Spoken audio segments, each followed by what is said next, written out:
Salute, salute, salute, good people. Big salute, extending salutations to the good family. I hope everybody is well. Salute, salute. As I am just straightening up my little settings here, um, making sure everything is okay. Looks like I'm good on my end. Infinite blessings to the good family. Happy Sunday to everybody. I hope that I'm finding you all well. Hope that I'm finding you all in upright energy, upright spirits. Hopefully, everybody had a good weekend. Infinite blessings to all of you. Excuse and pardon my few minutes of delay as I was just taking care of some last minute touches and details on my end. So definitely appreciate your wait for the few minutes. I think I'm all good now. I think I'm ready to go. Infinite blessings to the good family. Let's see who we got in the building before we start today's cooking. All right, let's see who we got in the building. Oh my goodness, here he goes. Here he goes. The richest one, the king, Rich Reloaded. Salute to the richest one in the building. He says, white boy put hands and feet on Subriel. Pray for dude. Child, we're going to get into it a little bit. I will definitely be touching on that, a little bit, because I wanted to posit some thoughts that I had and just some questions overall about 140. Salute to the richest one. I appreciate you in the building. Blessings to you and thank you for joining. We have the King Edward Nelson in the building. He says, salute, SugarFreeMars. Keep doing your thing, sister. I appreciate that, King. Infinite blessings to you. I appreciate your presence this Sunday. Oh my goodness, one of my steppers, one of my hitters, and one of my gunners. All right, the King Patrice X30 is in the building with the love. He says, salute to Sugar Free, your favorite truth teller's favorite truth teller. Oh my goodness, salute to the King Patrice, always eloquent in his words. I appreciate you so much, King Patrice. Happy Sunday to you. I hope everything is well your way. Infinite blessings to you always. You already know how I'm stepping, King. Salute to you and thank you for those wonderful words and that wonderful energy that you bring every time you come into the building. Infinite blessings to my beautiful sis. Cammy Cam is in the building. Convos with Cam. That is, ladies and gentlemen, this is my sister. Salute to Convos with Cam. Infinite blessings to you, love. She says, salute to my beautiful sis. And she got her nines on deck and her hearts. Thank you so much, beautiful sis. Always a blessing to see you. Infinite hugs and kisses your way. That's what I'm sending to you. Thousands of them, as many as you can stand. Sending them to you, sis. Infinite love to my sis. We got my twin, Daryl Anderson, in the building. He says, salute to the beautiful queen, aka my twin, Sugar Free. Okay, and salute to the rest of the kings and the queens in the chat. Infinite blessings to my twin, Daryl. Always 10 toes on deck. Always with that king energy in the building. Salute to my twin. Always good to see you, King. Thank you so much for joining this Sunday. And yes, indeed, as he tends to remind us each and every time he is in the building, get them nines all the way up, you guys. Put some nines in the chat if you guys are feeling good. Put some nines in the chat if you are operating within a sphere of abundance. Put some nines in the chat if you're ready to talk some good boxing. All right, put some nines in the chat if you're ready to cook with me today. Infinite love to the twin for reminding the people. Salute to the Queen Mama Love, Jaquila Fields in the building. Big love to the Big Mama Love. She says, salute, beautiful warrior queen and chat. Thank you so much for joining. I appreciate your presence. Always, you already know what it is with the love. Sending you big, big hugs, beautiful Mama Love. Infinite blessings to you. Let's see who we got in here as you guys are making your way in. Just scrolling through, I see the salutations the good family is giving to each other, which is what I love to see as well. Salute to G. McCall in the building. Greg McCall, or as I just simply call him, the G. All right, salute to the King G. He says, salute, Queen, and blessings. Thank you so much, King. Always wonderful to see you and to have you in the building.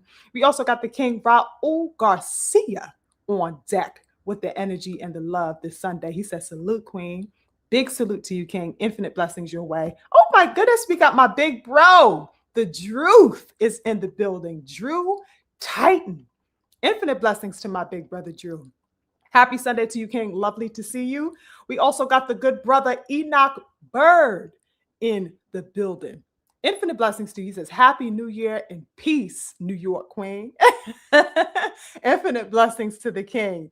Enoch in the building, always on deck with that knowledge, always on deck with the wonderful energy. Anytime he is in the house, I appreciate you for cutting out a little bit of time to spend with me this Sunday. I definitely appreciate it, King. Blessings to you. Oh my goodness, we got the one and only King Eric on deck with the love today as well. Always happy to see King Eric. Blessings to you.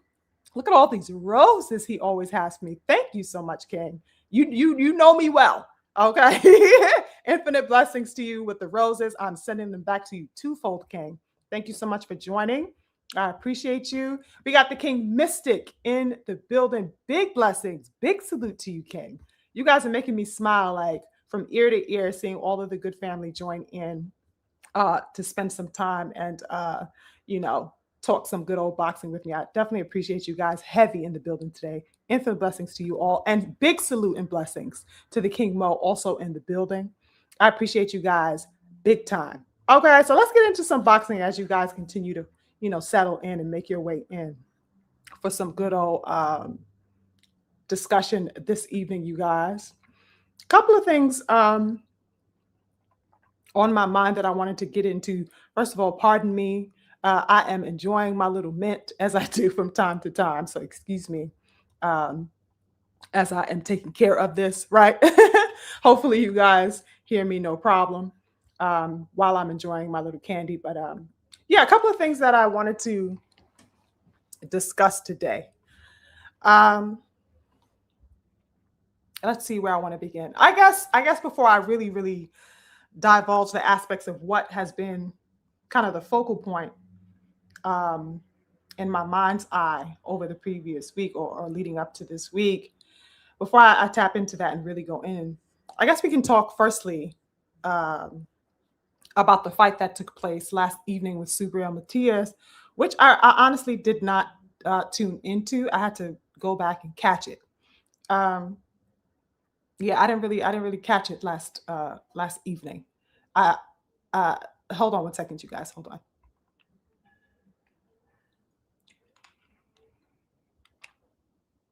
Okay, I think I'm good. Yeah, so I didn't catch into what was going on with that particular fight. Went back to watch it and reviewed and stuff like that. And wow, what a surprise that was, you guys, to say the absolute least. Now, I am familiar with Dalton Smith, right?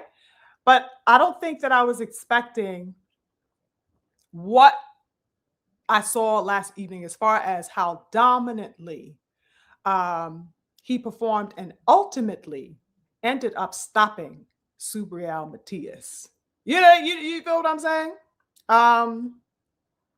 Wonderful performance by Dalton. He came in there and he did the damn thing, ladies and gentlemen. Okay, he did not come to play, and that's what I like to see in boxing. I like to see people really stepping and intending to solidify their place and make their mark. That's what this is about. And he wasn't going in there, trying to submit to anything, trying to submit to any notions of Subriel's, popularity, or the fact that he is a little bit more forefront as far as him being more recognizable of a fighter, or more, having been associated more with the bigger names like your Devins, like your even Hitchens. They have a history together. Dalton Smith is not really among that particular type of dialogue, right? But that did not dissuade him from going in there and wanting to prove that he definitely deserves to be in the conversation, at the center of it, at that. So it was wonderful to see him go in there and mark his territory and claim turf, right? So he definitely made a mark, and he definitely did what he needed to do. Now, Subriel Matias, you guys, got stopped in the city where he just won a goddamn title earlier this year in New York, right? He just had the fight. I want to say something like 6 months ago, right? So that he got being stopped in the very place where he assumed and amassed his title just earlier this year was a major statement in and of itself. right? And so that I really like the gusto that Dalton showed and that he had, right? Now, Dalton Smith is holding that WBC strap. Like, what's popping, you guys? I am here. I am arrived. What's good? You know what I mean? So yeah, that fifth round stoppage was something else. Dalton was absolutely dominant as a motherfucker in this particular fight, you guys. Wonderful. It seems like those right hands that he was throwing, were finding a home with little to no issue on Subriel, even though Subriel was banging as well, as we know him to do, right? Subriel is, a come forward fighter, a pressure fighter. He was definitely trying to bring that pressure.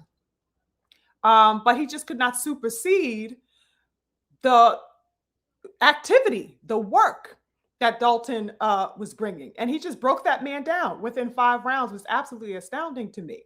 You know what, you guys? One of the factors I think that contributed to this, in addition to Dalton Smith's supremacy, just as far as his skill, I think that overall he is a more skillful fighter than Subriel, right? Subriel is definitely unrelenting with that pressure, but I think that it is within that avenue alone that he focuses all of his activity. He's not really versed in multifaceted. And I spoke about this something like last year when, all of the talks were happening about a fight with Devin Haney and all the assertions being made that Devin didn't, supposedly want problems with Matias. And Devin is like, bring his ass on. Where the fuck is he at? Try to step to him. Matias ducked Devin. You know what I mean? I was talking about this ever since then, that Matias, as effective as a pressure fighter as he is, and as intimidating a factor as that could be for, I guess, an onlooker, right?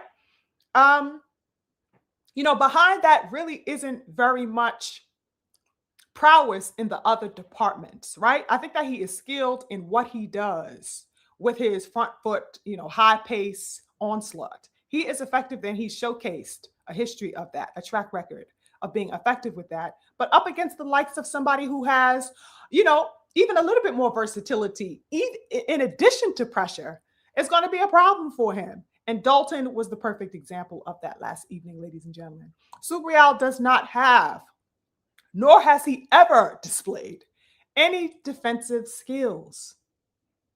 I have not seen that from him. Okay? He relies too heavily on his ability not only to apply pressure, but to sustain pressure, right?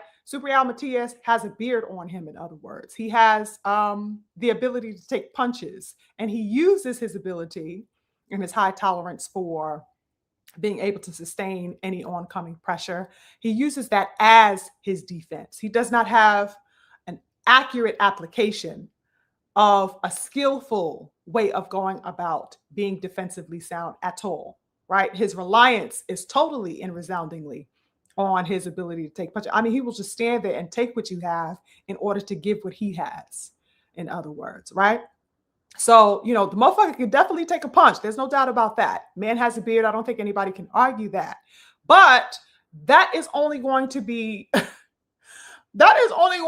viable for a certain amount of time before, somebody just wears right through that thing and punches right through that and gets right through that. At some point it's going to expire. And that's what we saw. That's what was showcased, right? You can only uphold a reliance on getting soundly punched in the chin for so long. That can only be relied upon for so long. And he definitely found out the hard way last evening, you guys, as we saw, right? So, within 5 rounds, that man Dalton got him the fuck out of here badly, and I think that was 3 straight rights, right? He just caught that man, and the reaction that Subriel had to sustaining those back-to-back punches like that, those big right hands like that, I was like, oh shit. I was surprised he took the first one. When he got to the second one and didn't drop, I was like, almost covering my eyes, cringing a little bit. By the time that third one, I'm saying he was just out. Legs was gone.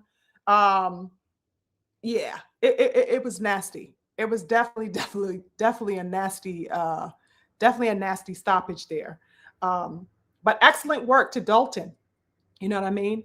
I'm happy, that he was able to excel, that he was able to capitalize completely, and snatch the dub. It was wonderful. And I think that Dalton, in his post fight, he said something like, Oh, I remember when people saying that I wasn't good enough. I wasn't, tough.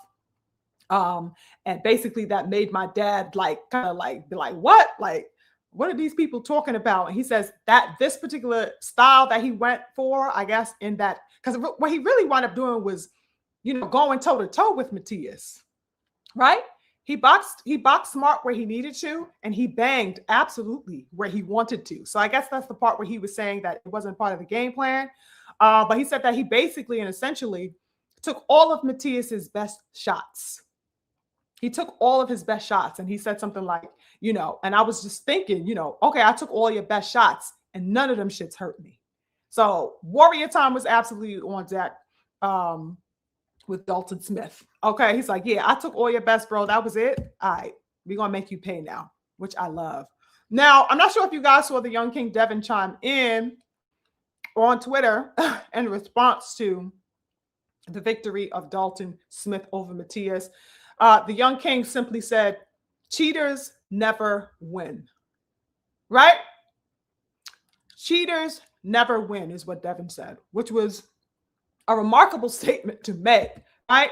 It's a big statement, not only to Subriel Matias, who, of course, we know recently popped dirty in the lead up to this fight with Dalton Smith, which was a controversy in and of itself, but was somehow swept under the rug and quickly hampered by boxing news media who refused to shed a light on it, or a sustained enough light to my liking that would have caused more of an outcry, and a backlash for Subriel. He virtually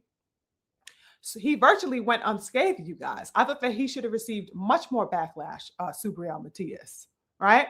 So that, of course, he recently popped dirty. That's what Devin Haney is calling out. But in addition to that, I think the Young King was absolutely making a larger statement, sending a heavy message just to the boxing landscape in general, right? A heavy message to these fighters in general within the sport and their teams, who are still holding a position of deficiency in character, deficiency in warriorship, enough to where, these men feel the need to stoop to doping in order to compete at all on an elite level. So that's kind of like the larger message that Devin Haney was throwing out, even though he took a jab, a motherfucking jab like a motherfucker to Matthias. What he was also doing was setting a larger statement out to these cowards out here on that type of time, drug cheating left and right, as we have seen repeatedly throughout the year, and of course beyond, and even leading back, of course, I think that was something like 2 years ago now, going on 2 years since the whole debacle with the whole Ryan Garcia thing, which Subriel Matias popped for the exact same drug, which was ostarine. He popped for the same thing that Ryan popped for, in the lead up to the fight with Devin and Ryan. Interesting stuff, you guys. So I was glad that Devin made a statement on that. We need more readiness and willingness to say things like that from these fighters. Too many people didn't even want to speak on the fact that Subriel Matias had popped dirty. And here Devin Haney is absolutely making no bones, no apologies about calling him out for what he did, and of course, making a larger statement to the boxing world about drug cheats in general, right? So salute to Devin for that, standing 10 toes and calling that out, and not backing down from that moment to do that. That's a very, very, important factor that I wanted to call out here. Now that Dalton Smith is a major player within the 140 division landscape, you guys, what I wanted to know was, who is going to be willing to get it popping with the King Dalton now? Know what I mean? He's the WBC champ of 140. Who is going to step up to the plate? And moreover, the larger question that I have, which is going to be basically the basis of our discussion today, when are these unifications going to commence? When are these unifications going to... Now, since we're on 140 with the Dalton, I'm looking at 140 and I'm saying, you guys, when was 140 last unified? Why aren't we getting unifications within these divisions? It's crazy to me. What is going on with the unifications and the blocking of unifications? Right? So that now we have Dalton Smith at 140. We got Richardson Hitchens, a champion. We got Gary Antoine, a champion. We got the TL female Shakur winner that is going to be vying for a position for championship to hold that belt, of course. What's on the table now? When are the unifications going to take place now that there is a new crown champ in the division, right? So that there's a lot of things that need to be cleaned up just all throughout this division. And, in these divisions that we have an eye on specifically in general. I'm looking at these things and I'm like, what is the holdup? You know what I mean? I'm hoping that the new year brings a sense of alignment that we have been missing out on. I just don't understand what the reticence is about. We need to get these unifications popping. Nobody is interested in Undisputed? What is going on? Why are people dragging their foot about this? Why aren't there enough discussions surrounding the attainment of Undisputed? What happened to one face, one name, one champion on some Deontay Wilder shit? Where is that fire and that flame and that vehemence for a championship? For the solidification and the claiming of turf? I just don't get it. I don't get why people are sitting here, what are they doing? Sipping goddamn lemonade with their pinkies up or something? Why are people so lackadaisical? Where is the vehemence for championship, for unification, for the ultimate prize, the ultimate accomplishment of Undisputed? Where are these things at? But at the same time, we hear people left and right talk about, oh, big fight. This is a big fight. This is a big fight. This is a big fight. But only envisioning these things taking place hypothetically. Why are people so comfortable in the hypothetical? How many discussions have we had about that, brothers and sisters? I think I even entitled one of my live discussions, something about the hypothetical boxing fan or something like that. I mean, it's time to start solidifying and materializing these things. That is what needs to take place. Hopefully, as we enter and embark, upon a new year, there can be some concretization of these things. 140, needs a unified champion. 140 needs somebody to claim undisputed in the division. Undisputed in the division. I think the last person was Josh Taylor. I mean, come on. He's been gone. How long this motherfucker been out the division that we haven't had somebody, assume supremacy there? It's interesting. Now, speaking of the TO versus Shakur winner, I know that, a lot is going to be pending upon as far as how we're going to move forward. There's some movement that needs to be taken care of in order for that to happen. And of course, we are waiting what the outcome is going to be. We're waiting to see what the outcome is going to be with the TO versus Core winner. I think that fight is taking place in something like 2 weeks, right? On the 31st. So that's something that is, in pending status. However, you guys, once that fight is, over and done with, we need to get stepping on the gas. That's what I'm ready to see. And speaking of this Shakur and Tio fight, you guys, does anybody have a feeling of adamance for this fight? Why is it so quiet out here in the streets for this Shakur and Tio fight? Am I the only one that has been noticing this? I mean, just for the past month and a half, since its, announcement, why is it so scant out here? The level of adamance about this fight. Why is there no eagerness towards this fight? I'm very curious about that. This is a very, very, in my opinion, it's a huge fight. You know what I mean? These are some of the best names, that we have seen at 135. They are now at 40 at the same time, about to get it popping. It's a fight that I have been long wondering about, right? Why is it so quiet?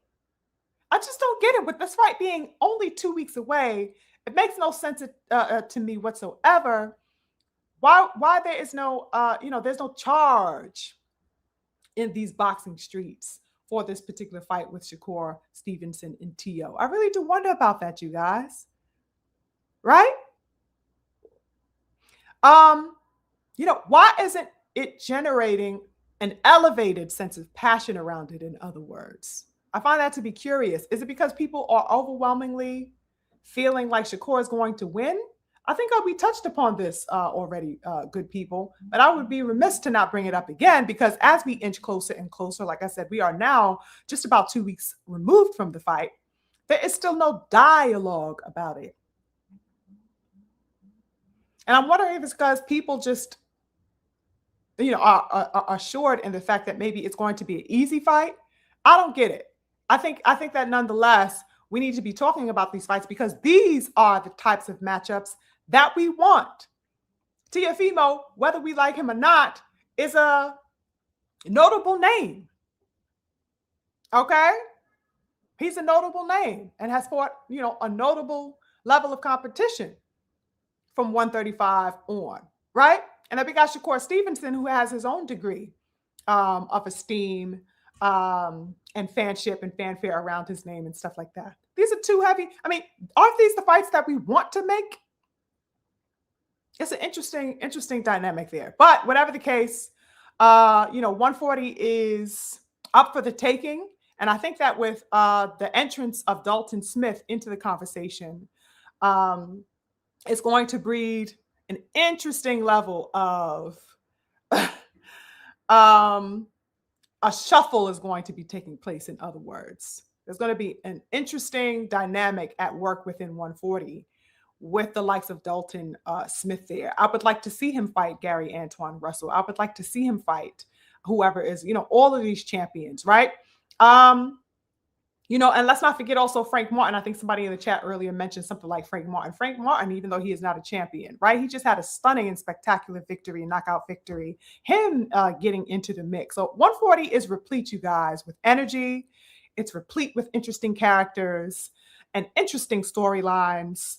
I would like to see this division really, really get shaken up, because there is a lot at play here. A lot of talent, a lot of energy, a lot of potential warriorship that we could sit back and relish in as boxing enthusiasts, right? So hopefully, we see some action get sorted out here. It would be, oh my goodness, it would be to the detriment of the sport that these men continue to sidestep and circumvent each other. We don't need any circumventing going on at 140. It's too thick in that division for these men to be staying away from each other, for these men to remain inactive, to only fight once a year. These motherfuckers got to get it popping. They got to get it popping.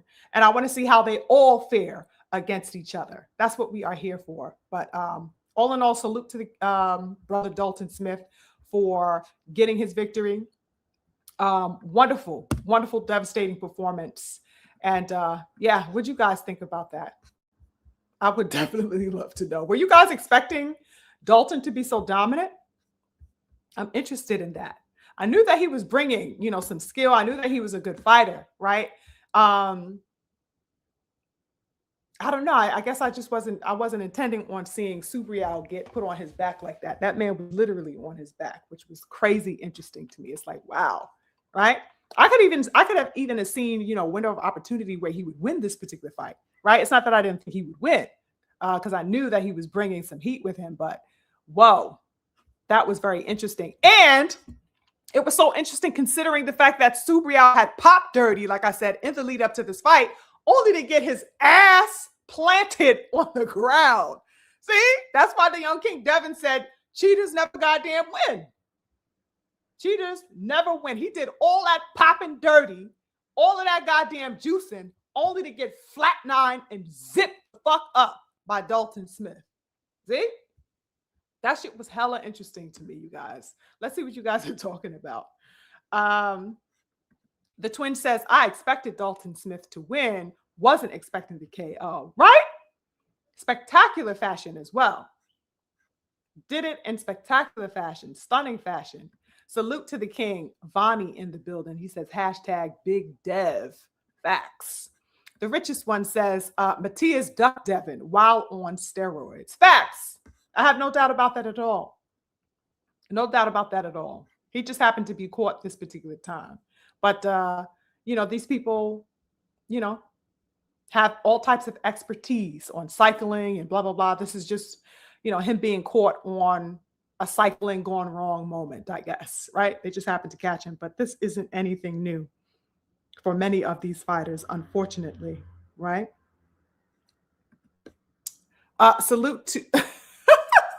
What is this name? Devin stops both of those guys in under 6 rounds. Okay. The twin says, as BF mentioned, Matthias needs you to be scared of him. Yes, he does need you to be scared of him.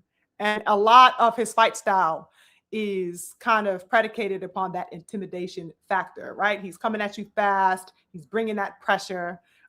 He's in front of you the whole time. He does not give you any space. You know what I mean? He is just in attack mode, full force with that onslaught.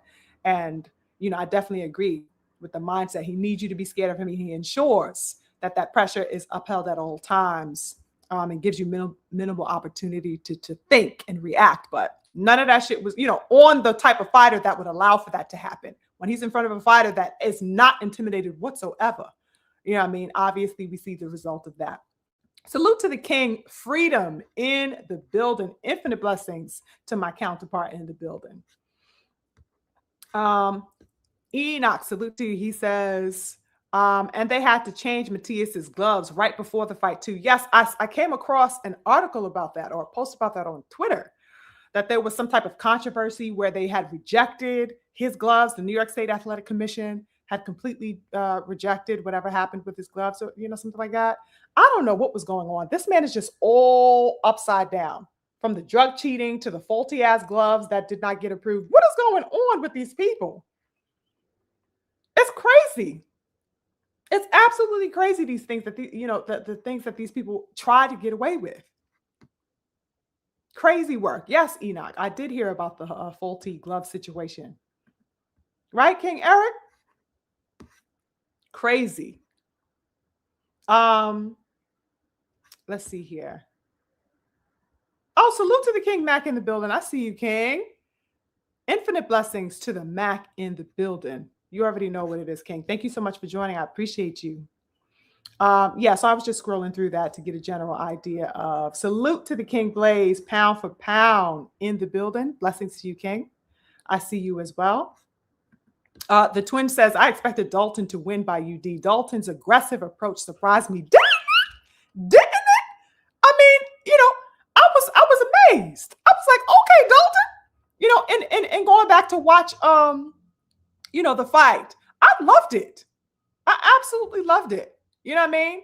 And I like that his ability to adjust was at the forefront because, as he mentioned, I think I stated that a little bit earlier, he says that, much of that, output that he was doing wasn't necessarily a part of the initial game plan, but that the fact that he adapted it and adapted to the environment that he knew, I guess, ultimately, of course, knowing that Subriel is so high pressure, that he was flexible enough to adapt to that. And like he said, I don't know if he wanted to do that, but he ended up, putting himself basically in the fire to take all of Subriel's punches, right? Without sustaining too much damage. He's a really smart fighter. All right, let me see what you got. Let me box over here. Okay, let me go for blows with you. I could take what you have. And then he found out that he could take those punches. Like he says, them shits didn't even hurt. Crazy work. Crazy work. And I love, like you said, how he was able to push his own aggressiveness in that manner. 5 rounds? I was not expecting that. Shout out to Dalton Smith for a wonderful performance. He definitely fought his ass off. Great performance. And I can't wait to see what's in store for him as well. with these other cats at 140. 140 is so replete, you guys. I can't wait to see them all get it moving and shaking there in the division. Salute to the King Snoopy. I see you, King. Blessings to the King Snoop. Now, let's see what else I wanted to talk about, you guys. Now, I think generally speaking, what kind of has been at the forefront of my mind, or that I have been picking up on, of course, I mean, because it's almost impossible not to pick up on this if you are consciously engaging with the landscape of boxing. Something is abound, you guys. Something is abound in boxing. There's a proliferation, if you will, that has steadily created, in my view, an atmosphere of contrived reserve. There's a contrived sense of reservation about particular things that will push the progress of the development of fighters and the development of the sport as a whole. There's like I don't know how to describe it. There's a snobbish reluctance to move beyond agenda. Does anybody feel like that is the case? There is a snobbish reluctance that I am feeling all throughout boxing, right? Where people don't want to move beyond, to move past whatever, said stipulation is at hand, whatever going theme or going trend is at hand right now. We cover this type of thing often, right? We've got all types of displays, for example, throughout the past several years of all types of ulterior motives on the part of promoters, on the part of teams, on the part of media, right? We got all types of underhanded displays, for example, let's say via things like leniency extended to drug cheats. Hello, Subriel Matias, Ryan Garcia, Jaime Munguia, and the list goes on and on and on. So we got these types of ulterior outputs being displayed in boxing. We got the minimizing of fights being made, the diminishment of the importance of fights being made, fights that the fanship are adamantly calling for. We got people just bypassing the fact of how important it is to get fights materialized, not simply sit around, making up hypothetical dream scenarios about fights, but actually materializing fights. What is this that's going on, you guys? What is this that's going on? And, I see way too much of it going on that, I really am in question about if boxing cares about the best fighting the best in this day and age.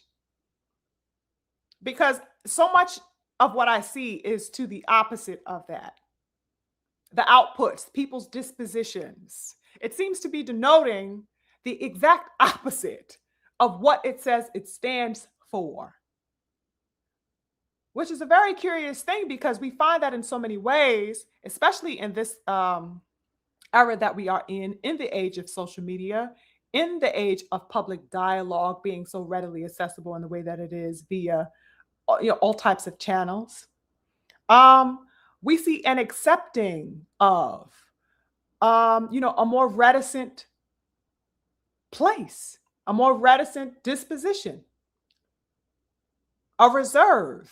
Why are people so reserved when it comes to things like that? Just like I said, people are not galvanized, for example, around the Shakur Stevenson Teofimo fight. That is a fight that we should be galvanized around. We should be incited about this particular matchup and matchups of the like being made. Because how long have we as ongoers and the onlookers and enthusiasts been calling for these particular fights? So that when they are had in the case, an example of Core and Shakur Stevenson, there is a scant dialogue around it, if that. Which is very curious to me. I think that boxing in and of itself is the most curious sport in the world. You know what I'm saying? I have said that I don't know how many times, countless times. It really is, you guys. Boxing is the most curious sport in the world. No? Am I tripping or no? And I say that for many reasons. And one of those current reasons being, for me at least, is that somehow, for example, you guys, and this is something that I have been looking into over the past week and seeing unfold, let's say for the past couple of weeks, actually, right? But wanted to tap into it with you guys, upon making a sound presentation for you. One of those reasons being that somehow the promoters have now, I don't know, mistaken themselves for fighters.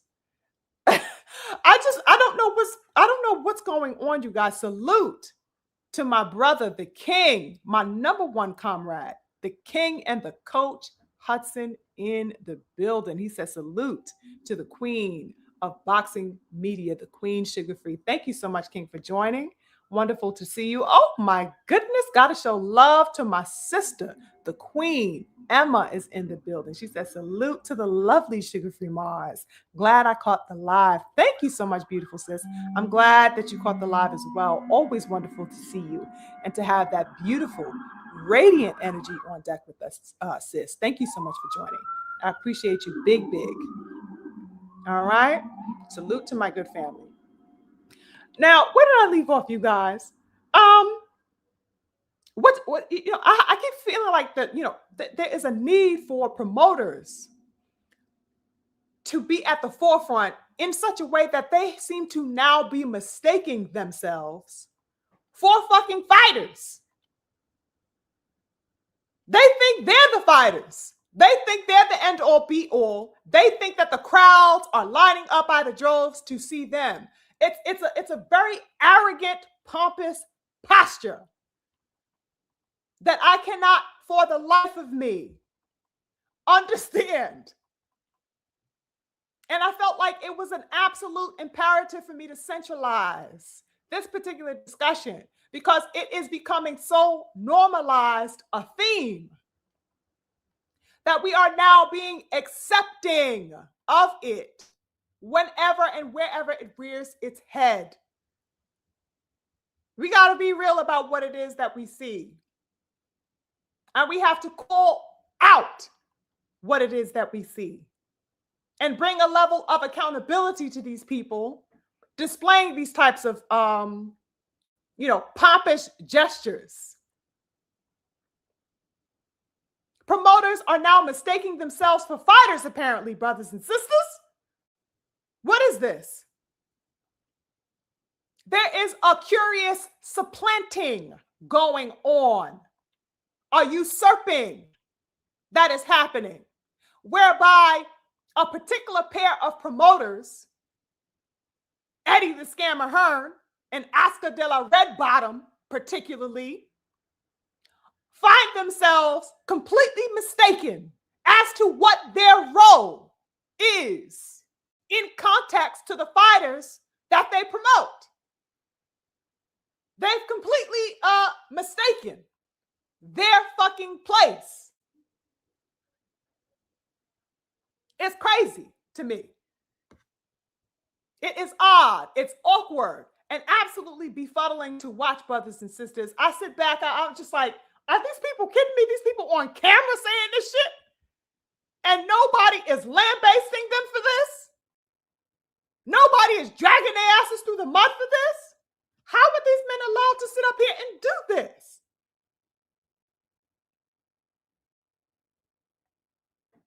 You would think they are the fighters. They are the ones selling out the arenas. They are the ones, that have merch that the fans want to get and want the autographs from. And what is this?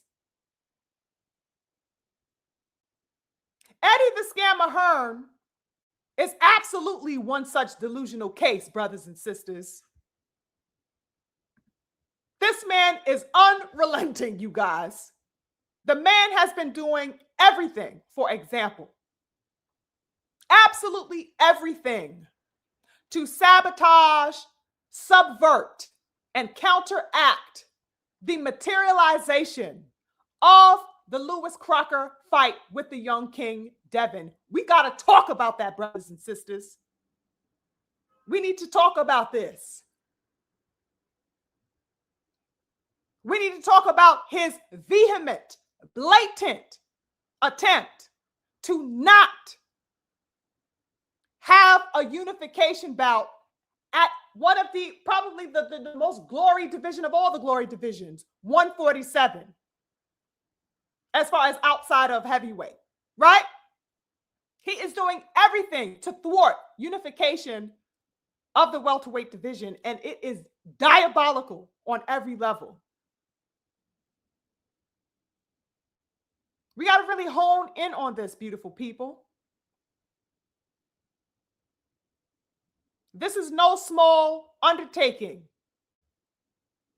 The man is dead set on throwing every blockade possible in order to thwart unification at welterweight, so long as Devin Haney is involved in that conversation, which he is. It is the most disgusting, vile, and cowardly attempt that you can imagine if you are a true boxing supporter. Nothing about this is acceptable if you are a real one. Eddie the Scammer has no interest, has no concern for the best fighting the best. Let's be clear. He has no interest in the best fighting the best. He has no investment in the creating of legacy beyond notions of popularity contests or money scheming heists. That is not where his investment lies.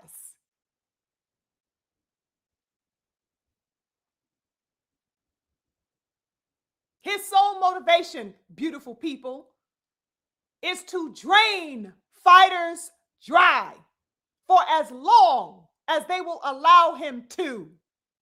Let's not forget, the great King Eubanks Sr.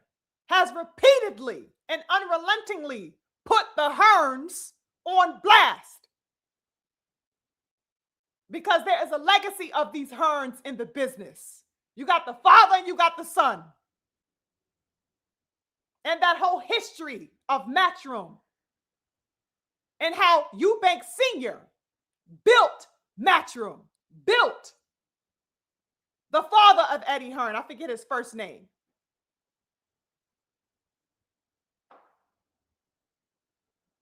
And how they treated him and how they built their entire identity off of his blood, off of his back. So that there is a history of scamming.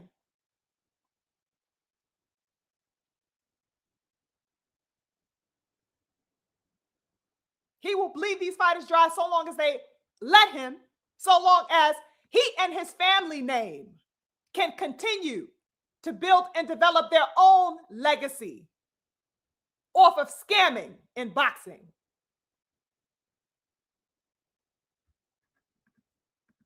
Yes, King Eric, Barry Hearn, yes. Thank you for reminding me. I was drawing a blank there about his first name. Legacy of scamming in boxing, brothers and sisters. This is what Eddie is standing on. He was well trained for the job. And as it pertains to the young king, this is precisely where the point of contention lies with Eddie Hearn. Because Eddie Hearn has built a legacy and walked into and intends to maintain the legacy started by his father of scamming and boxing. That is precisely the point of contention as far as DHP is concerned. Because he cannot scam DHP. This is why they are at odds. This is why there has been friction on the part of Eddie Hearn.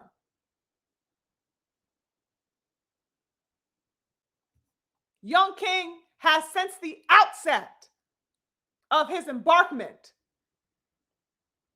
within boxing, he has not only been a formidable athlete, brothers and sisters, coming into this sport since young, right? But he and Bill came through the door with the sword of total independence. Total independence.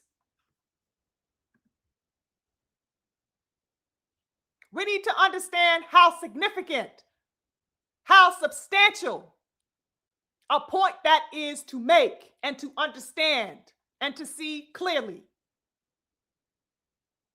The position that DHP walked in with from the outset.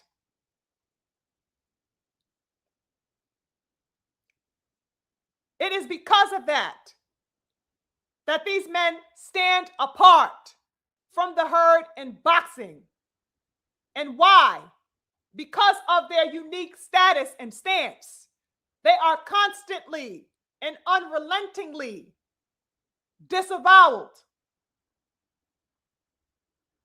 Attempts made to thwart their activity, to thwart their progress, to minimize their achievements and their movements. It is for this reason the legendary Bill Haney not only ensured that his son had his own standing upon coming into the sport, his own company upon embarking on their ventures within the sport. Not only did he do that, ladies and gentlemen, but he also ensured that they would use that foundation as leverage by insisting that all dealings that were to be had and negotiated under their banner would be undoubtedly held, no matter what dealings that they had negotiated. It would be done under their banner. It would be done to the benefit of their promotional company, no matter who they decided to work with.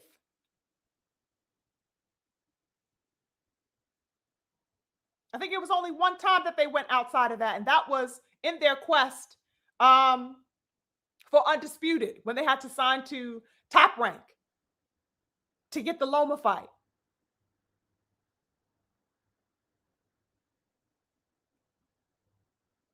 Right? DHP is not just a slogan, brothers and sisters. It is not some run-of-the-mill concept that, you just want to be cute, saying that, oh, you have this or you have that. No. It is not for the look of things. It is not to be cute with how it sounds and, oh, this is my, I have my own thing going on. But really, I'm still signed to this and this person. DHP is signed to himself. DHP is what separates the young king from his contemporaries. That is important to understand, brothers and sisters, because in understanding that, you will understand all of the motives, all of the intentions and agendas that are set out to stop this man's rise and mobility within the sport. It's what sets him apart from everyone else in that he is able to operate with a mobility that is not the norm in boxing today. It is principally due to this, ladies and gentlemen, that the young king and Trill Bill face the level of castigation and disawowaling that the machine casts upon them so unrelentingly as we see. Let's not be mystified by reality here. We need to make it as plain as possible as to not be dissuaded from what is going on and to not be entangled within the delusion that's going on. Eddie the Scammer Hearn, you guys, without a doubt, has and maintains an active vendetta against DHP. This is no victimization talking. This is what the fuck it is. This is not because, we may, prefer Devin over another fighter, or we may like Devin, or we may have gone to a fight or whatever have you of Devin. This is what it is.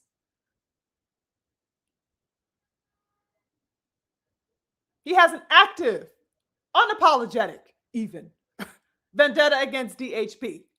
All of his impulses and inducements that entail the ventures of DHP necessitate that he detract from and stifle and blemish in any way he can the progress of Devin and Bill.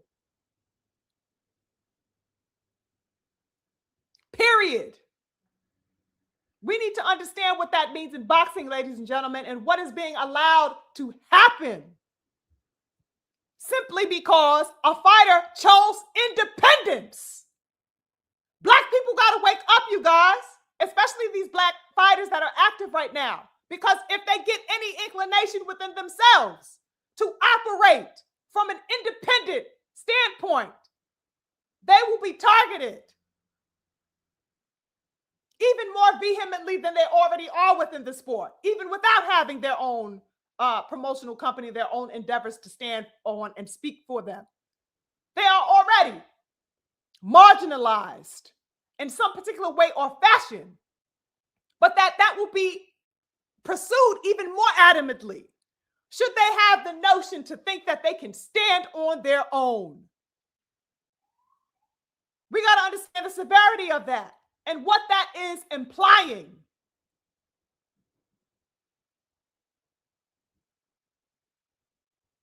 On an adamant level, on a blatant level, and on a subliminal level. What that is suggesting to black fighters, to black athletes, that's serious stuff, brothers and sisters.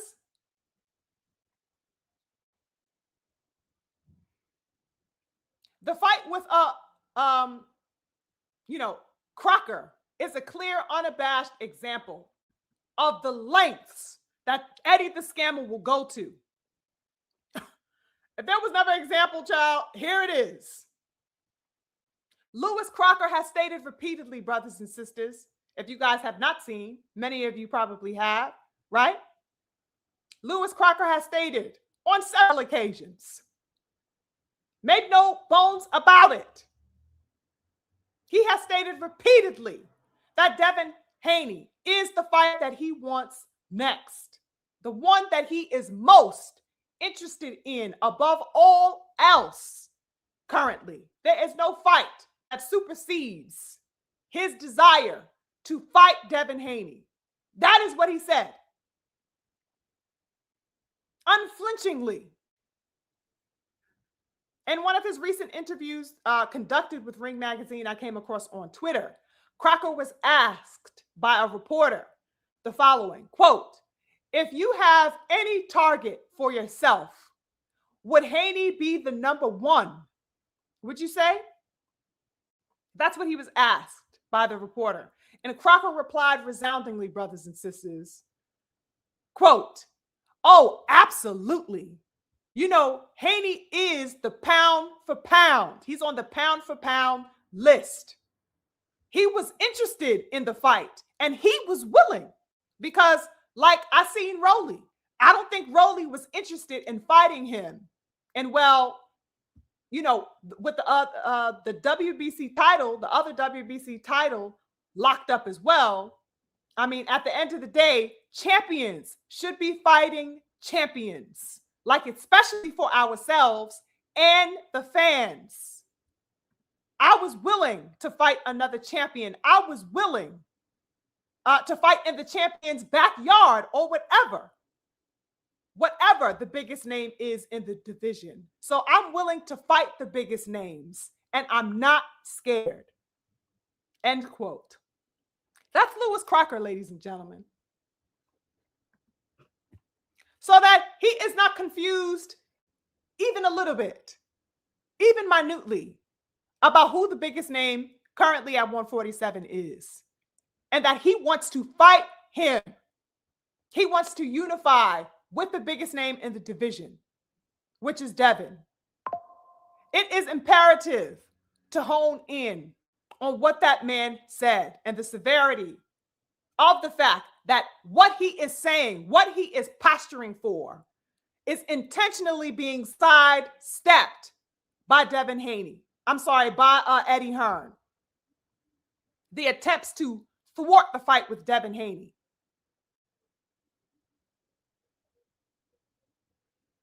Okay? This is just one of the statements that Crocker made, brothers and sisters. There are several of them, right? This is just one of the statements that he had expressed with vehemence about wanting to fight Dev, about Dev being the best name in the division right now and him wanting to go to war with that man. Each time he disclosed his motivations, he has been vehement about wanting to fight Dev. He makes no bones about it, right? So in knowing that, how is it then that his own promoter, Eddie the Scammer Hearn, is intentionally and blatantly bypassing and circumventing the call of his own fucking fighter? How is it that this is happening? Now, I'm sure that behind the scenes, Eddie the Scammer made all types of attempts, to dissuade Crocker from pursuing the match. I'm sure he berated the young king. I'm sure he said, listen, Crocker, that damn Devin Haney ain't worth nothing. He's trash. He's not worth the effort. Or, he's an inconvenience. You know what I'm saying? Or maybe he just told him, the lies of, oh, maybe, we'll circle back, to Devin at another time. All types of excuses and absolvements. I'm sure Eddie Hearn was on the job of that ASAP. To cloud that man as to why, a better move outside of Devin Haney is the way to go. A supposed better move, right? Why Devin Haney should be secondary, in other words. However, brothers and sisters, it appears that Crocker hasn't bought any of that bullshit because this man is still going on camera telling people, listen, this fight with Devin Haney would be one of them ones, would be the one as far as welterweight is concerned. Right? He's not buying any of it. And he is not buying into the tricknology one bit. Now, Crocker incessantly postures that Devin Haney is the biggest name in the division and who he wants to go to war with for that very reason. He's not calling out Dev because he's an easy touch. He's not calling out Dev because he has no value, because he has nothing to offer. He is saying that he wants to smoke with Devin because there is a unification on the table. Crocker is a warrior. He is not some simp like Rolly out here ducking blatantly on camera, like Shakur Stevenson acting like Devin Haney ain't got his ass on a hit list, like Conor Wen, who clout chased the fuck out of Devin, only to turn around and claim to the world that he don't want to fight Dev after all of that. Crocker is not on any of that nonsensical time. He's not like these chumps out here pump faking and tucking tails. He's saying, I want the business. Set it up. Devin Haney is actively pursuing me. That's the fight that I want. That's the fight that I want. Set it up. He is calling for the smoke, in other words, with Devin, just as Devin is calling for the smoke with him. How is it that the boxing world isn't applying complete and absolute pressure on getting this fight materialized? I cannot understand that. The first unification at 147 since Boots left the division those months back. Why wouldn't we want to unify welterweight? One of the most prominent and notable divisions in all of boxing. Why wouldn't we want that?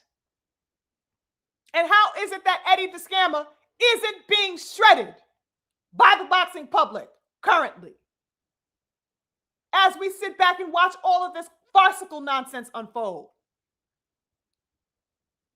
Why so scant on the severity of this predicament? Why is any type of dialogue so scant surrounding this?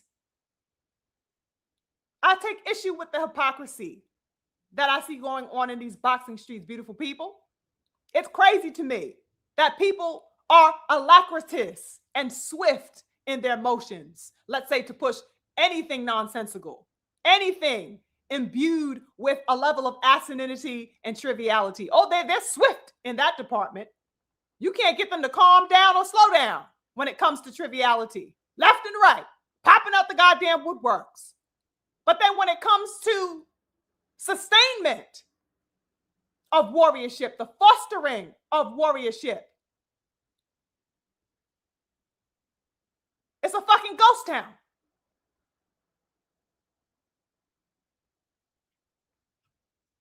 Let that sink in, ladies and gentlemen. What is going on? Are we here for boxing? Or are we we here to get manicures, people? I just don't understand this. Conversation and attention is way too scant in this area. Meanwhile, people are putting all of their pressure, all of their attention on things that have nothing to do with the best fighting the best, nothing to do with the maintenance and sustenance of legacy.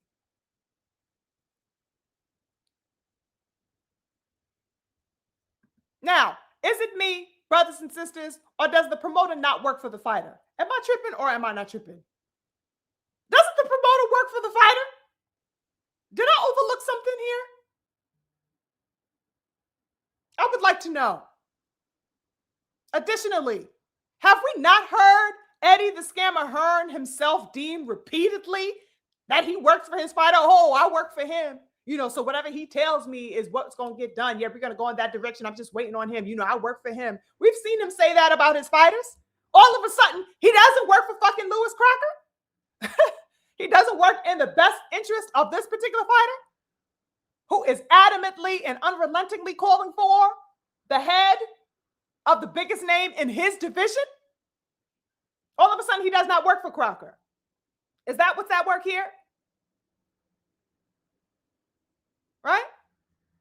Well, if Crocker is adamantly telling you his pursuits, the motivations behind what he intends to pursue, if he is telling you his interests and you are not obliging, you are not operating in line with those motivations. And if you aren't, what the fuck good are you? Not only to Crocker, but to boxing. What the fuck good is Eddie the Scammer Hearn if he is not operating within the interest of his fighters or in the best interest of the sport and the supporters of the sport?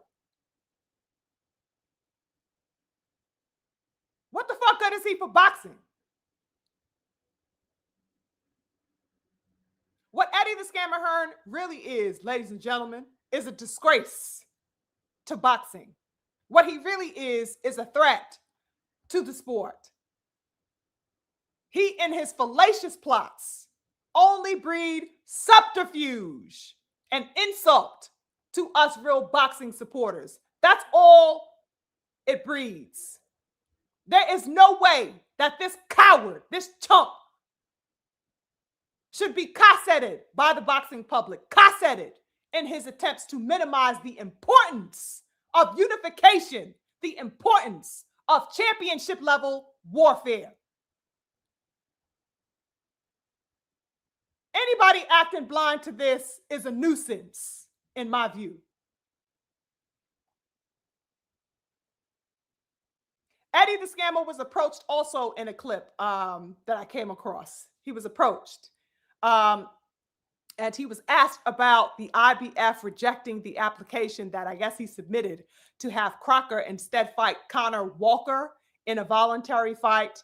And now it's being posed that they are positioning Crocker to fight Liam Paro, right? Positioning Liam Paro to be the next opponent in lieu of this rejection of that application for the voluntary fight with what's his name?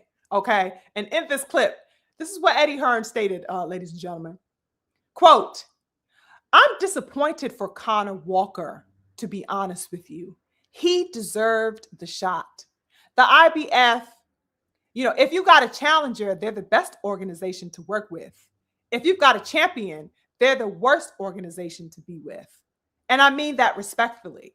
But I just think it's obscene that you're not allowed a voluntary defense, only 6 months after you've won it.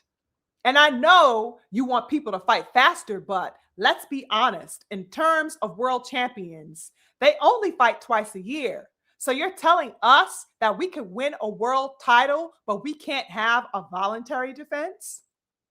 But the fact that it's Liam Paro and the fact that we think it's a really good fight and one that we think Lewis Crocker wins, I'm not devastated.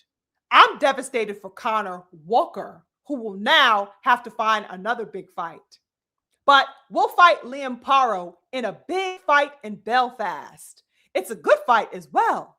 Liam's a great fighter as well, a former world champion. at 140. End quote. So this is him. This is him. I mean, do you guys hear this nonsense, you guys? Do you guys hear this?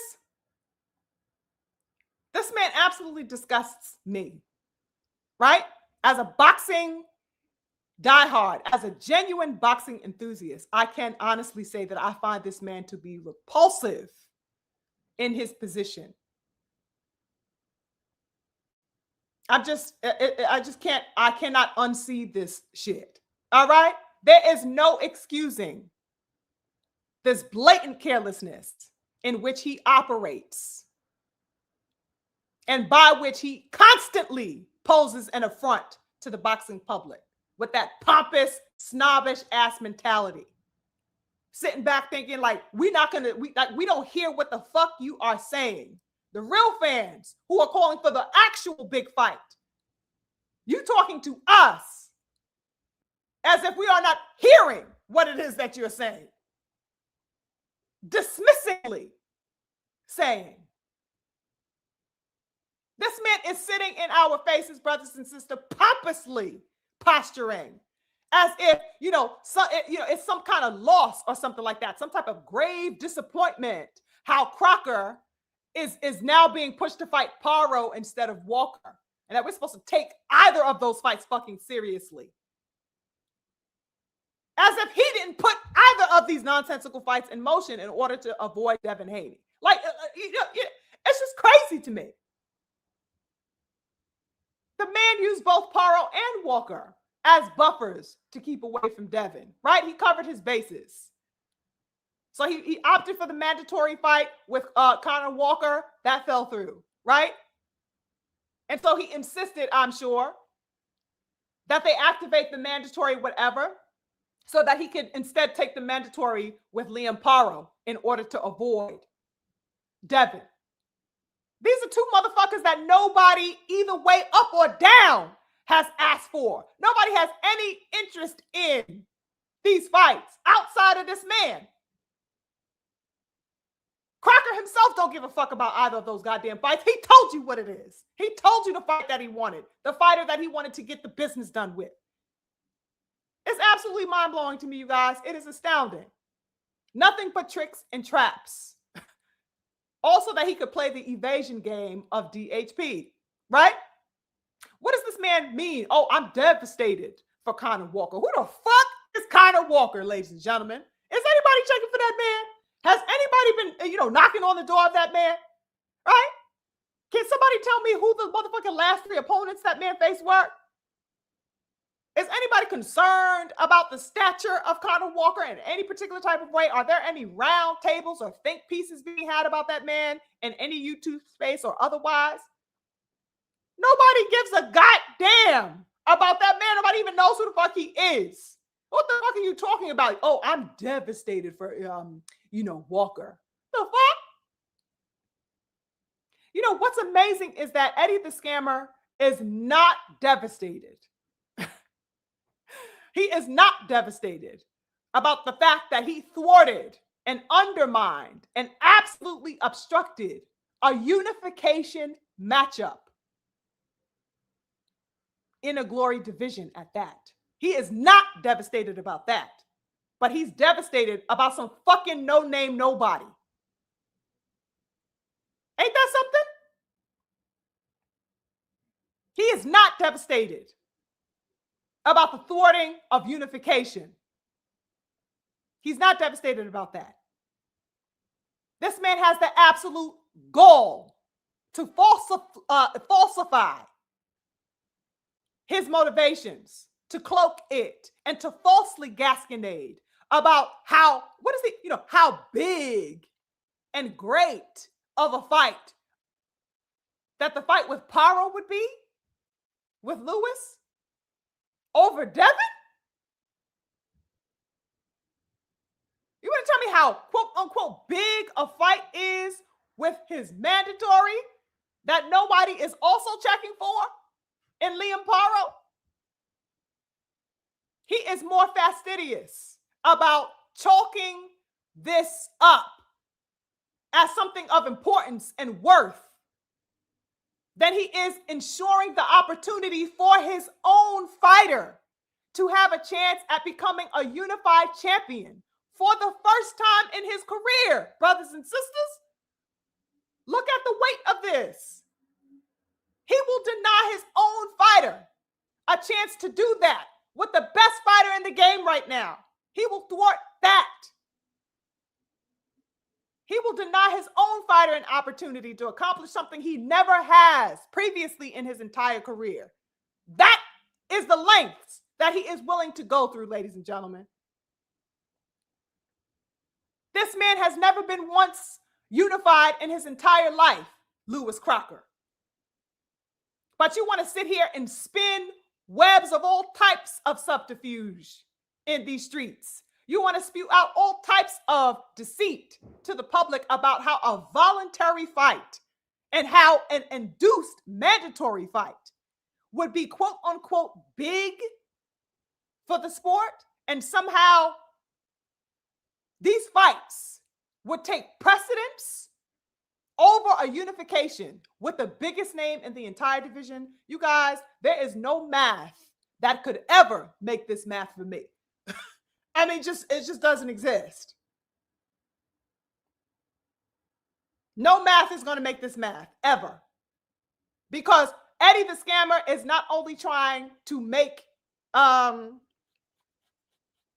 whatever detractment that he can make, right? The only math that he is concerned about is his own agenda. That's the only math he cares about.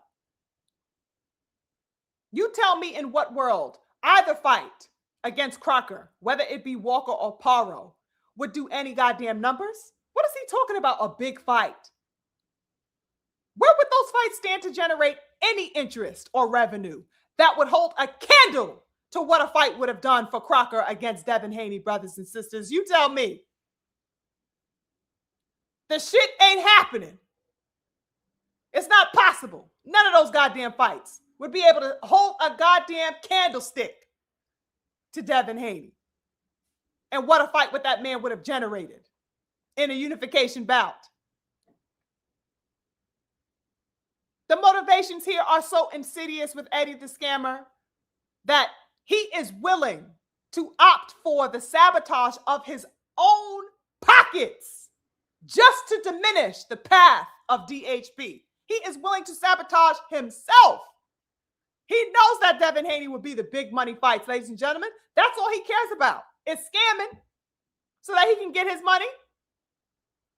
He is willing to bypass his own bag, brothers and sisters, in order to divert, in order to evade and circumvent Devin, so that he can throw a wrench in what he considers to be the progress of Devin. It's crazy.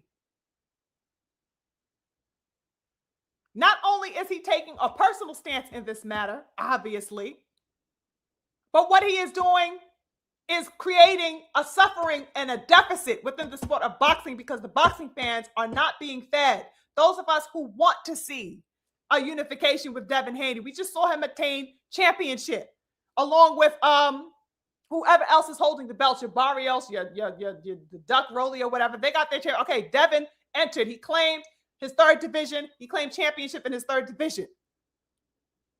How long have we been screaming for unification? Boots did it. He bounced.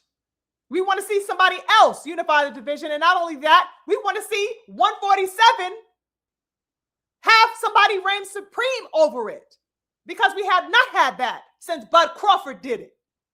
Boots may have unified, but Bud is the last person to be undisputed. It's time for another king of the division, period. Nothing trumps that. And this man is intentionally slowing down the process of undisputed in the division. How is that allowable? How is that acceptable as a boxing fan processing this? Whether you like Devin or not, unifications and undisputed is a pursuit that all boxing goers should be enthralled about. It's like the goddamn Super Bowl. You don't want to see nobody motherfucking become the Super Bowl champion.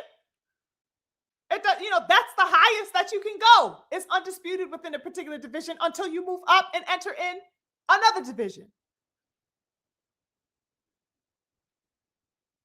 How are we so reticent about amassing the highest achievement in one's division?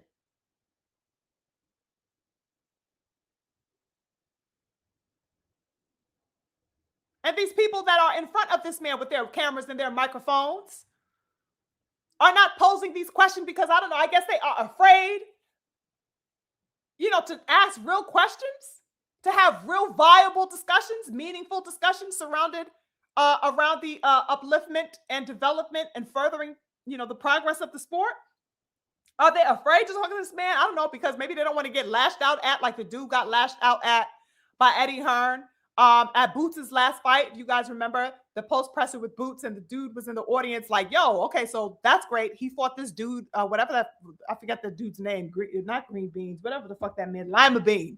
He fought Lima Bean, right? The fight that everybody was absolutely through with, right? Nobody had any interest in whatsoever, right? People were mad at Boots, right, for taking this fight in his first fight at 154. We wanted to see him actually in the circle, in the middle, in the center, with some action, with a viable name, and then we got goddamn Lima Bean instead. So the reporter, a real reporter, somebody well-versed in the sport, somebody that actually cared about the sport, asked a real question, saying, okay, that fight was what it was. We got that out the way. But, do you find it to be, a reality that we could actually embark upon getting Boots into some fights with some premier names, names that we actually want to see him in the mix with in his new division of 154. And Eddie Hearn snapped on that man. You guys remember that post presser?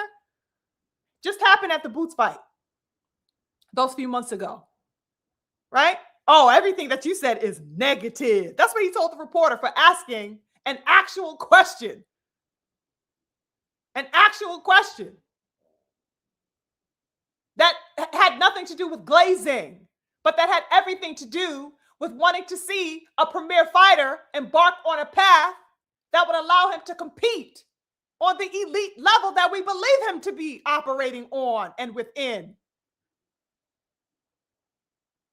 Eddie Hearn's response to that was to snap at and shun that reporter in that moment that he gave his response. And he absolutely averted away from the question in and of itself by pompously beginning, instead of answering the question, what he did was arrogantly told how he's the best in the business. I mean, brothers and sisters, look at what's going on. Instead of answering the question, he gasconades about how he is the best in the business as a promoter. And he blows smoke up Boots' ass to dissuade from the question and the severity of the question as well. And to not incite within Boots a need to respond and say, yo, I do want to fight the best. I want to fight whoever you find is the best. He absolutely, changed the ship around to avoid responsibility for what that reporter was bringing to the table in that moment. This is the level of arrogance we're dealing with here. The carelessness of Eddie the Scammer Hearn, ladies and gentlemen. So that it is not only at work with the young King Devin Haney and DHP in total, but that it is operating at all times with these fighters. And this man is taking a place and building a name and trying to build further accreditation off of the backs of elite Black American warriorship. He is just salty that he could not do it with Devin, who was his first attempt at having any level of significance in American boxing. As far as having a face for within American boxing, his first attempt at that was the young King Devin. He could not gain the access he wanted from Devin and DHP. That is why he is salty. That is why he is actively having it out for Devin and DHP right now. All of their attempts. And he has since then tried to foster a relationship with who? Shakur Stevenson, which also fell through, right? And now he has amassed a level of coverage, if you will, a buffer in pursuing, a relationship with now Boots Ennis. So that the reality and the proof is there. You just got to be willing to see it for what it is. Eddie Hearn does not think that he has anything to do with his fighters that has to do with him working and ensuring the materialization of his fighters' goals. It is not about ensuring their path and upholding a sport. His ulterior motives are his own. They do not work in the interest of elite Black fighters, that is, because I can't speak for all of the fighters or whatever, UK people or whatever that he may have the bias for. But as far as Black American fighters, he has evinced he has no vested interest, no good standing within the pursuits of elite Black fighters, ladies and gentlemen. Period. He is 0-0 on the scoreboard as far as Black elite warriorship is concerned in this country.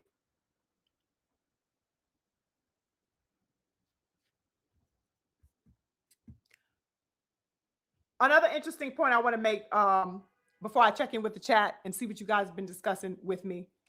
Give me a moment, just a few minutes. I wanted to touch on this as well, because there is also Oscar de la Red Bottom, who is just another one who thinks that he supersedes his fighters. He is just sitting on, a crown of lace, motherfucking stockings of Victoria's Secret's panties, child. He got his goddamn, his high heels. He's sitting on a throne of high heels and Victoria's Secret panties, ladies and gentlemen. Okay? He is just on a throne, just feeling himself. Okay? You can't tell that man nothing. He is above and beyond his fighters, hunty. Okay? That's how this man thinks. He gives no fucks whatsoever. That's what it appears to be to me. He does not care. Because I'm not sure if you guys saw, he just blatantly, absolutely ducks the Boots fight. I mean, just no bones about it. Same thing as Eddie the Scammer, right? Except that Oscar de la Red Bottom postures that he now demands a 60-40 split. A 60-40 split in order to get the fight made between Boots and Virgil Ortiz, ladies and gentlemen. Crazy work. Crazy work. We are talking about an Ortiz who never fought for a championship belt in his life. Ever. 60-40 split.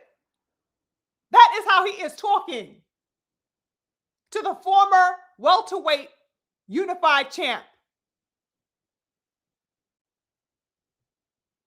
I mean, you just can't make this stuff up. It amazes me every time, ladies and gentlemen.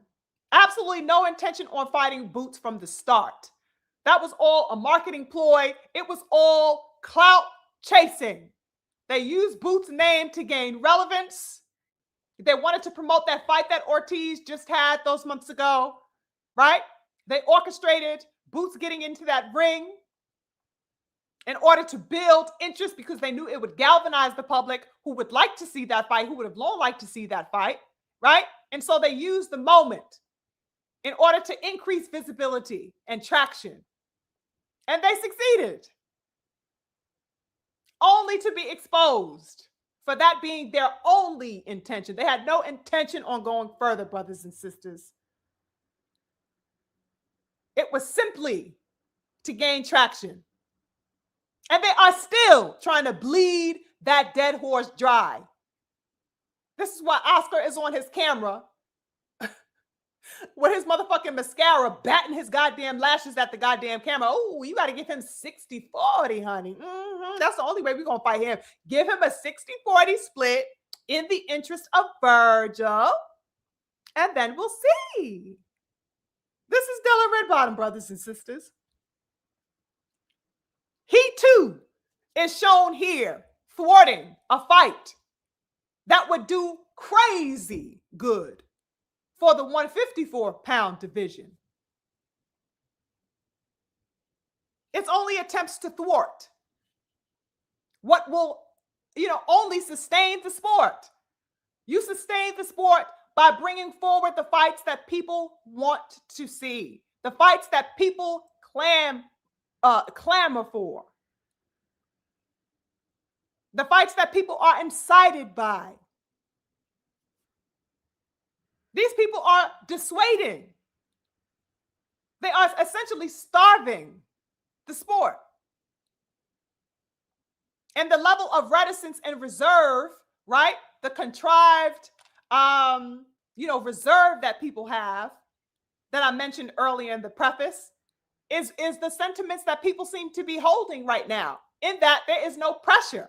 There is scant dialogue, scant attention being given to the moves that are being made. They are too readily accepting of what I deem to be the diminishment of the sport. It is not helping anything or anybody by swerving away from best fighting the best. It does not make sense. The sport is absolutely left in a state of anorexia with that type of mentality, ladies and gentlemen. It is not being fed. There is no sustenance, no life being given to it. If you are avoiding the very thing that gives it life, that gives it purpose, it's absolutely crazy work to me. Moreover, what I found to be of note, of course, is the fact that the boxing public was adamant about shredding Boots Ennis to bits at that time. Shredding him to bits on every platform fathomable. Alleging that he was the one ducking. He was the one running and avoiding a collision with Virgil goddamn Ortiz, brothers and sisters. They just violated Boots Ennis nonstop. Nonstop. Couldn't wait to disavow that brother.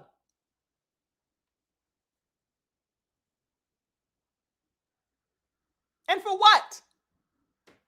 He's the one that was standing on business the whole time. It's Virgil and Della Redbottom who's out here fucking tucking their tails. And nobody has anything to say about it still. And I have done commentary on that some months ago.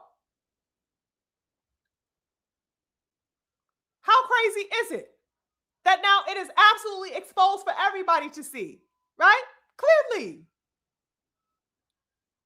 That Virgil or Golden Boy wanted no parts of a fight with Boots, only did it, all that talking to clout chase, to do all of this, that, and the third, wanted no parts of no goddamn Boots Ennis. Meanwhile, we have nobody out here calling him a duck. Nobody holding Della Redbottom to the stake. Just like they aren't holding Eddie the Scammer to any type of accountability. Same thing. This is the state of boxing? Who is the one that is suffering at the end of the day, ladies and gentlemen? These people go home with buku dollars in their goddamn pocket. Ain't much they gonna complain about. Whether they duck or not duck, they still going home to live lavishly. But the very thing that we get to live lavishly upon, which is the excitement and thrill of seeing wonderful, wonderful fights be materialized, that's what we are being deprived of. That's the food being taken out of our mouths, so to speak, is that we do not get these fights made. We don't get to be enjoying sitting back, kicking back, looking at these fights being made, these fights that we call for, these fights that we want to see, these fights that we demand.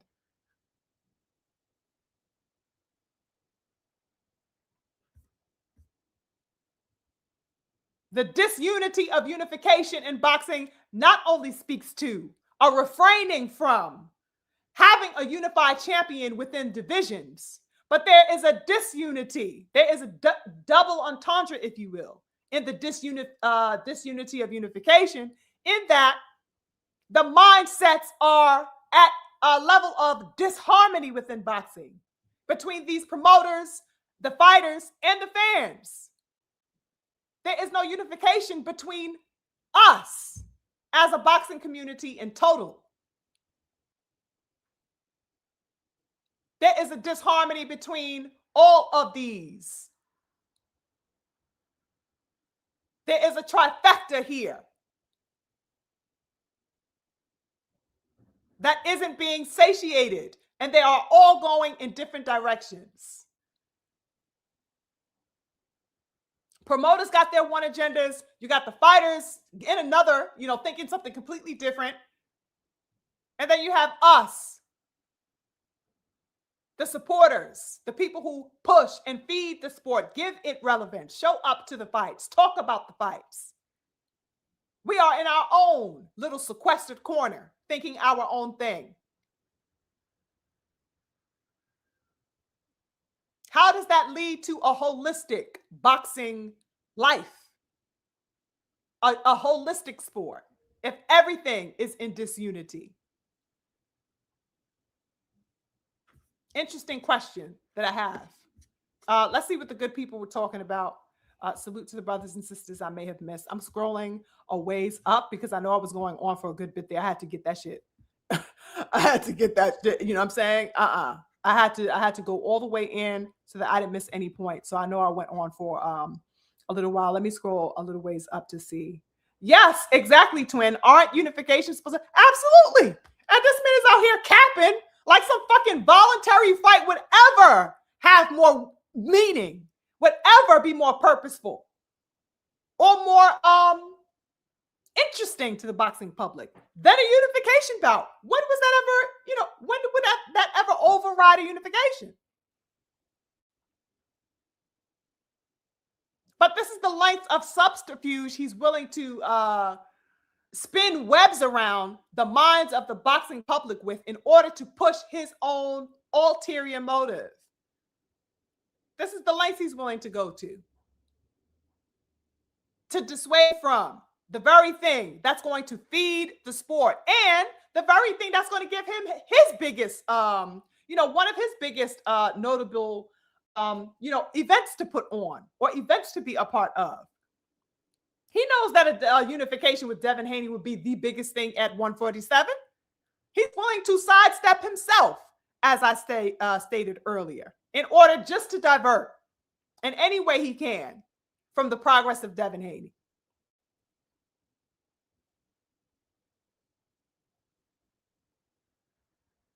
Has nothing to do with best fighting the best.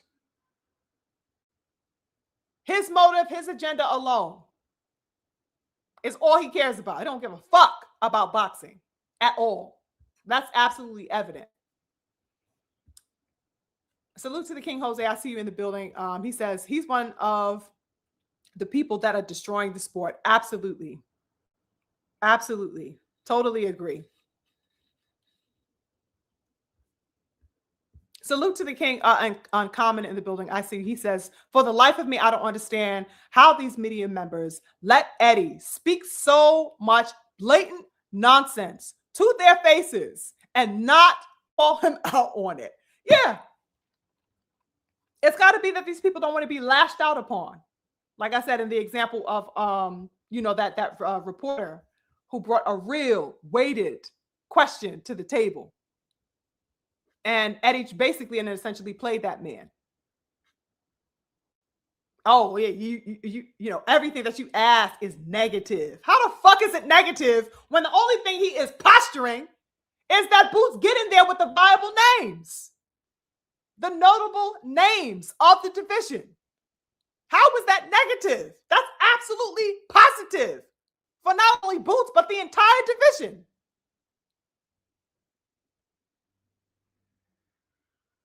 He should not be in there with people that nobody have an inkling of.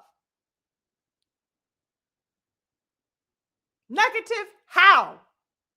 But this is the mindset of a pompous buffoon coward like Eddie Hearn.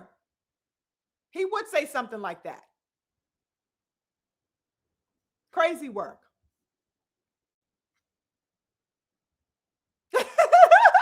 Exactly, King Eric. I don't know who the fuck that nigga is. Connor Walker. I ain't heard of his ass either. Like, excuse me? Who the hell is this? Who the fuck is that? Nobody give a damn about that man. Eddie, the scammer, couldn't probably even tell me the last motherfucking 3 fights that man had. Connor goddamn Walker. Who? Who the fuck is that? The goddamn mailman? Oh my God. You ain't never lied, King Eric. The fuck? This man out here capping his damn ass off. My beautiful queen, Mama Love, says, Devin and Bill live rent-free in his very soul. He is obsessed with gaining control of Devin. It is an obsession, Queen Mama Love. It's an obsession of, you know, I can't even tell you. You know, rent-free is the absolute perfect phrase to use, because this man is so adamant. He probably wake up in cold sweats about Devin. Like, I gotta wake up and, you know, what Devin doing now? Oh, I gotta find a way to stop it. Wake up in cold sweats about it, probably. It's crazy. It's crazy.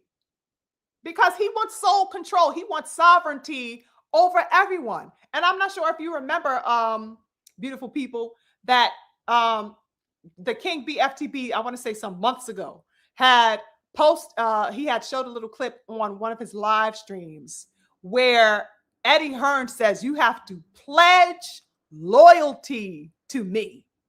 You don't pledge loyalty to me, so I'm not going to, you know, essentially back you, is what he was saying. He wanted Devin to pledge loyalty to him. What the fuck kind of creepy ass, freaky ass shit is that? Pledge loyalty to you? The fuck? The whole shit is weird, you guys. Absolutely crazy. Pledge loyalty to me. What? What the fuck is this nigga talking to? But this is his demeanor. This is his posture. He assumes this posture because that's what he imposes on his fighters. I mean, he may talk with some sweetness, right? He may sprinkle a little sugar on that when he's talking to his other fighters, right? But that's essentially what he has his fighters do in order for them to sign with him. That's exactly what he wants, is that you absolutely submit to his will. Crazy work. He does not value independence. The sport as a whole does not value independence. It isn't only Eddie Hearn on this type of time and with these types of motives and sentiments. All of these suits are operating on that type of time. All of them operate within that and have their own agenda. They do not want the independence of these fighters, these elite fighters, and particularly elite Black fighters who run and dominate this sport. Because in not being able to control them, they cannot control the sport, brothers and sisters. Understand that. If every elite Black fighter were to amass a level of confidence for themselves and take that blueprint of DHP or found their own blueprint, right, of whatever kind, one that is established on the basis of their superiority and of their independence, none of these people would be able to exist. And that is the fear. You cannot control a thing. You cannot direct the course of it, and you cannot benefit from its successes because it would then be responsible for itself in every way. Crazy. Let me scroll through here and see what the good people were saying. Yes, yes, Twin. This is why I can't pay attention to old media, ESPN, FS1, etc. anymore. Too much glaze. The Twin also said, you can probably include UK black fighters when you include AJ. Right. Right. You can, but even in the case of AJ, I don't really know what's going on, because he thwarted AJ too. He absolutely thwarted AJ. He did not want AJ to face Deontay Wilder. He did not want that. He kept AJ away from Luis Ortiz. There were absolute fights on the table that we were calling for, that Eddie absolutely stood in the way of and ensured and convinced AJ or even conspired with AJ to not materialize. So I can't even confidently say that he is in the interest or has been operating in the interest of that man, AJ.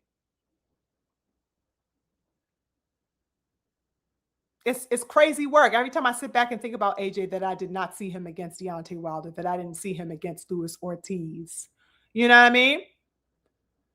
Huge, mega fights. And of course, nothing trumps the Wilder fight in the heavyweight division during those years for me. And he absolutely ensured that fight not get made. He's not in the interest of boxing at all. Salute to the King Judah in the building. I see you. Salute, King Judah. Wonderful to see you. The King Uncommon says, you know what? Boots might be willing to do it just so he can put hands on Virgil. But Eddie will probably block that fight too. Child. As we know, that's the motivation. That's absolutely the motivation. And I would even posit that it's the reason why, we got a fight with Lima Bean instead of Boots's entrance into 154 being against, a name of prominence. A name of prominence. He lined up a motherfucker that, we couldn't care less about that man. We couldn't be more, confused as to who his ass even was. That goddamn Lima Bean opponent. What? Who the fuck is this? Where the fuck did you scrape him up from? What is happening here? No vested interest whatsoever in the best fighting the best. If you had any doubts about it now, in the past, you should have no doubts about it now. Salute to the King Caldwell, one of my hitters in the building. Infinite blessings to the King Caldwell. He says, SugarFreeMars, peace and blessings of prosperity, love, and respect to the illustrious SugarFreeMars. I appreciate you. Thank you so much, King Caldwell. You are definitely appreciated. Thank you for blessing the space with your energy today. I appreciate you very, very, very much, King. Wonderful to see you as always.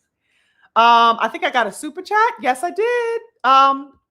Salute to the King Magacop in the building. He says, soft ass ref stopped Smith from giving Matias the beating he deserved. Same ref got in the way of Haney stopping Norman. Wow. I didn't even pay attention to that damn ref. I mean, that he was, the fact that he was, that he also refed the Haney Norman fight. Wow, that's interesting. I didn't even peep that. Salute to the King Magacop for sure. For sure. Because that beating could have definitely been prolonged. It could have been prolonged. You know what I'm saying? But he was already out. It was what it was. So that's very, very interesting. But Drug Cheat should have definitely, I wouldn't have minded to see a little bit more punishment administered. I definitely agree with you. Salute to the King Magacop, and salute to the professor in the building with the love. Thank you so much, King. I appreciate you very much for joining and, of course, supporting the channel. Thank you. Facts, Bonnie. Real facts. Like, we got to, you know what I'm saying? That's exactly what it is. Absolute demon. Only in the interest of himself. He's a slick talker, snake oil type of motherfucker. will tell you any goddamn thing. Sprinkle whatever, sugar he can on it to make it a little sweet and palatable for you. So long as that he can scam you. That's why, I call him Eddie the goddamn scammer. Scam his way into anything and out of anything if it's allowed. Crazy work. The King Snoopy says, Eddie crazy, you must bend over and take it with a smile. Pretty much. Wasn't that some shit? The clip that the beautiful King BF played?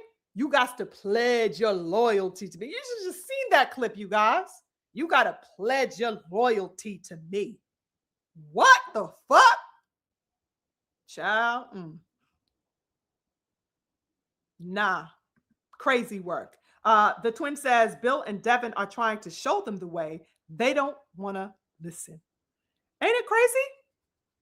I mean, these people just lining up to sign, lining up to, allow this man total reign, essentially, over their movements. And he is showing a level of carelessness. I mean, even outside of the elite Black American fighters, we see this carelessness with Crocker, ladies and gentlemen. It's exemplified here, too, as we went into. Right? So that's not only relegated to these particular fighters. He don't give a fuck about Crocker either. That he would withhold the biggest achievement of that man's career up until this point in having a unification matchup. He is willing to thwart that. He is willing to keep his own fighter away from amassing a level of accreditation that he's never had before, just to just detract from DHP. That he will keep his own fighter back is crazy work to me. Crazy work. And nobody's talking about that shit. There is no pressure being applied here. Insanity. Salute to Jay Hugh. He says, I still think Hearn tried to screw over AJ to help Fury get out of arbitration with Wilder. Yes, I remember that. And for the third fight, yes, because they just automatically, just threw AJ into the picture at that time. Yes, I definitely remember that, Jay Hugh. Oh, all of a sudden, we hear them trying to work out that deal to get that, third fight with Wilder popping. And all of a sudden, here they go trying to throw AJ into the mix. Oh, no, we already, AJ already signed on. It's like, how the fuck are you going to step in the way of, a legal, that's just, you really can't make this stuff up. Like, I'm sitting here like, you sit back and you recall the moves of this man and you kind of make a composite of all of the things that we have been seeing over the years. And, none of what I said can be refuted when you put it all into context. And yes, Jay Hugh, that is yet another example of the sabotaging, not only of Deontay Wilder's, retribution, but of his own. Where the fuck was his adamance about throwing AJ into any mix when it came to Wilder? Where was his adamance about getting AJ and Wilder together? Now you all of a sudden throw AJ into the mix to fight Fury. Right? And they were still en route to, now try to get that fight made, which I'm not interested in the least bit. I don't give a fuck about AJ versus Fury. That's a fight that they said, or at least were alleging was up next, of course, prior to the tragic accident with AJ involving his friends and stuff like that. They were on the trajectory of setting up a fight with Tyson Fury at some point, I believe this year, or, had hopes to, right? I don't give a fuck about that fight. When it mattered, they didn't make it, right? And when it mattered with making that fight with Wilder, they didn't make it. He don't give a fuck about the best fight and the best. He got the biggest name of his stable, waiting 10 years to get in the ring with goddamn Tyson Fury. You want it all these goddamn years later when this man don't even know if he's going to be in boxing, even before the goddamn unfortunate accident that he faced. It wasn't a secret that AJ wasn't going to be in the sport long, so that he waited literally until the tail end of that man's career to even posture for a fight with Fury. He don't give a fuck about none of his fighters, brothers and sisters. Crazy work. Salute to my twin in the building in the super chat. Blessing the super chat. Thank you, twin. He says, gotta leave my color in the chat for another insightful cook. Great stuff, twin. Thank you so much, King. Blessings. Blessings to my twin always. Yes, could not agree more, King Eric. AJ needs to get away from the devil herd. Child, I don't know. I don't even know if he can at this particular point. Let's not forget, AJ signed a lifetime deal, which I have never heard of in my entire boxing life. A fucking lifetime contract with Eddie Hearn, which is insidious work, brothers and sisters. So I don't know if there's any getting away from that man at all, unfortunately. He literally signed his boxing life away. Salute to the King Uncommon. I just saw he hit up the super chat. Blessings to the King Uncommon. He says, it's not just Eddie. Floyd and Arum were consumed with Devin to the point that it controls their business moves. They want to own him. And if they can't, they act like scorned women and focus on blocking him. Ciao. Yes, indeed. It really is an obsession. The beautiful Queen Mother Chiquila said the proper word. It's an obsession. It's an obsession, and it moves and proliferates within the entirety of the sport, brothers and sisters, from all of these suits, from all of these so-called major players and pullers of strings, right? They all feel that way. Absolute facts. And they've all made their attempts, to push their agendas in. I don't know. It's not in any type of way that is seen. No attempts that we see here are pushed or had in any way that we see exemplified in the case of DHP. It's crazy work. Crazy work, you guys. But I think that's it for me. If you guys didn't have anything else to add, I think it was important for us to have this discussion today, brothers and sisters, because there is so much that gets in the way of the issues that I feel need clarifying in boxing. There's so much discussion around asininity, you know what I mean? And I guess my level of how I view that to be is, it goes in degrees, I guess, but none of the things that get pushed to the forefront have any significance, that can compare to these particular types of discussion that focus on the entrapment of the sport's progression, because that's what's happening. They are trying to entrap boxing. That's what I feel like. They want to capsize its growth. They want to limit it. And hold it so long as that they can control it in the interest of their own ulterior motives. As I stated earlier, they don't care. They are willing to sacrifice the growth and progress of the sport, of the fighters, of the fanship who by the droves line up to support this thing. They are willing to sabotage that, to subvert any type of progress in order to keep their own agendas moving. It's not about the best fighting the best. It's about control over this particular thing and being able to move it according to their whims. And that's just unacceptable and intolerable to me on every level, especially for us who are also, major proponents within this sport. I don't think that we could diminish the boxing diehard. I don't think we could diminish any level of boxing supporter, because we are the ones that give this sport relevance, just like the fighters do, just like the promoters do, just like the sanctioning bodies do. We are all moving parts in this thing.